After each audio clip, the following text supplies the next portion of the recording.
Sveiki gyvi, greitas trumpas video.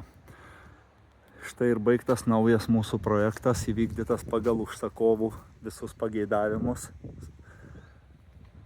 ir poreikius, sakykime taip. Labai džiaugiamės, kad mumis pasitikėjo.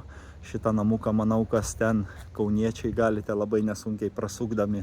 Gal ir šiaip ko reikėtų, pas šitos užsakovus, šaunus labai žmonės. Ir tikrai jam dėkoju, kad pasitikėjo mumis ir davė tokį darbą gražų padaryti. Parodyčiau jums iš lauko, kaip atrodo, ir užsakovam leidus parodyčiau iš vidaus.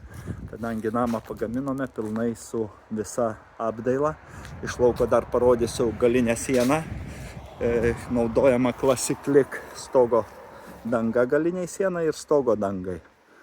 O visa kita mediena, deginta mediena iš lauko buvo panaudota, šukuota ir dengta dažyvė. Aliuminės lauko įėjimo durys labai lengvai varstosi, kas aktualu ypač verslui, kad ir pačiam žmogui kiekvieną dieną gyvenant labai patogu.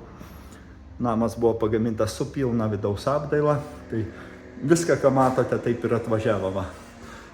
Su elektros dėžute, jungikliais, šviestuvais, lubom. Ir tiesiog viską, ko matote, netgi ir kondicionierium. Yra oro įleidimo vožtuvas virš kondicionieriaus.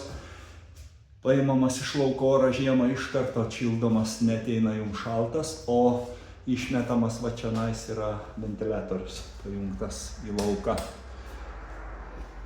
Tai tiek ir norėjau jums parodyti. Vat štai kaip jis atrodo iš vidaus. Dėkoju, kad žiūrėjote. Iki kitų susitikimų. Viso geriausio.